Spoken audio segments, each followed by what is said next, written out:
सही बात। पात्र रश्मि छोटी बहन, अमन बड़ा भाई, श्रीमती सिन्हा माँ।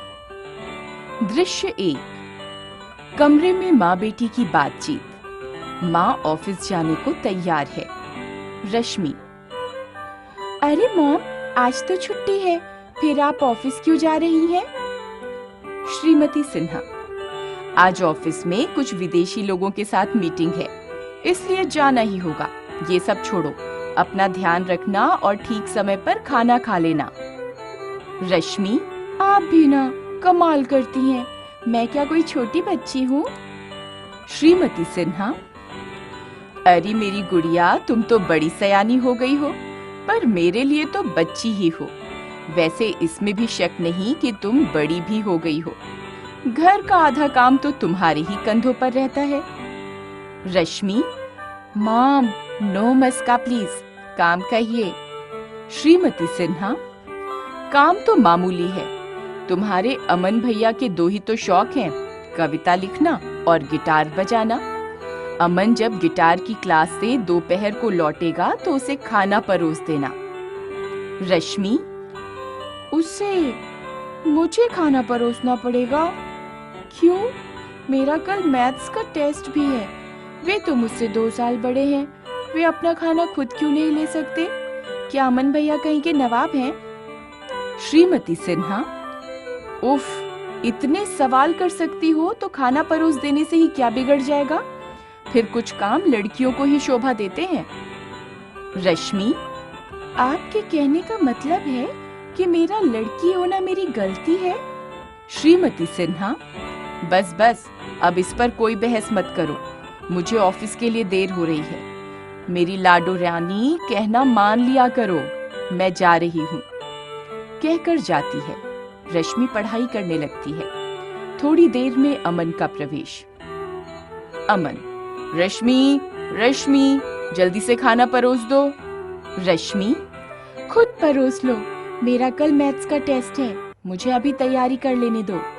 अमन, अरे बड़े भाई का आदेश मानने से जरूरी कोई टेस्ट नहीं होता, जल्दी से खाना परोस दो वरना पिटोगी। रश्मि उठकर लगभग रोते हुए अपने आप से, लड़की होना भी अजीब मुसीबत है। हे भगवान, लड़की ही बनाना था तो अमन की बड़ी बहन क्यों नहीं बनाया? खाना ला कर देती है। अमन, ये हुई ना बात, पेट में चूहे कूद रहे थे, ऊपर से रश्मि के नखरे। कहकर खाना शुरू करता है। रश्मि पुस्तक लेकर माथा पकड़कर बैठती है। दृश्य 2। अमन, हे भगवान, बहुत भूख लगी है।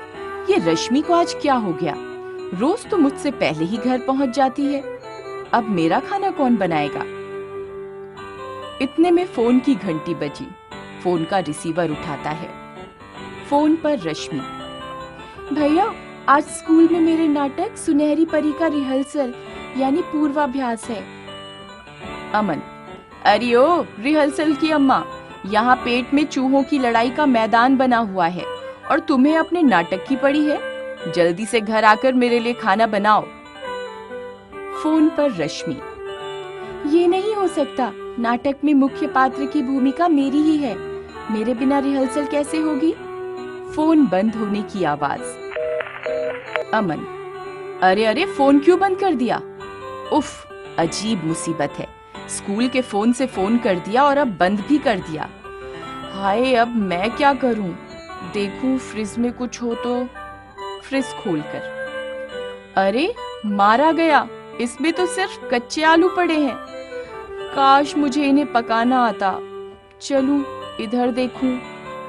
दूसरी तरफ जाकर अभिनय पूर्वक, अब पता नहीं ये क्या है, बेसन तो समझ आ गया, पर ये सूजी है या नमक, कुछ समझ ही नहीं आ रहा।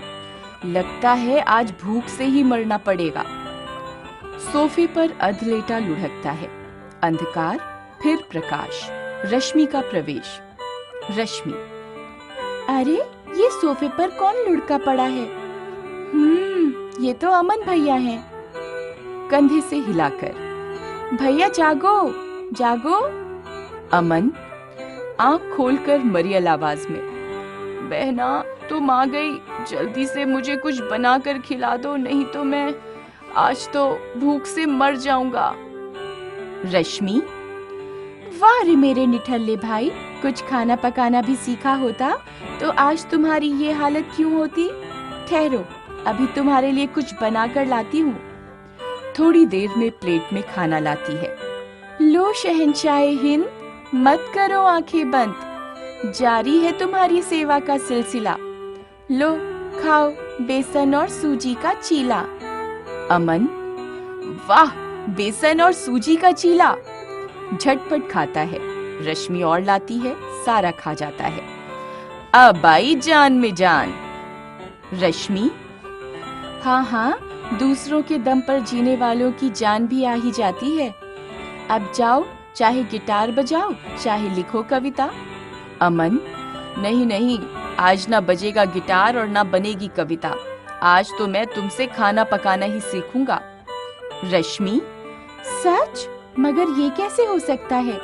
तुम ठहरे लड़के, लड़का होकर खाना पकाओगे तो तुम्हारी नाक नहीं कट जाएगी। अमन, बस बस, अब और शर्मिंदा मत करो। भूख क्या सिर्फ लड़कियों को लगती है? लड़कों को भूख लगती है तो उन्हें भी खाना पकाना आना ही चाहिए।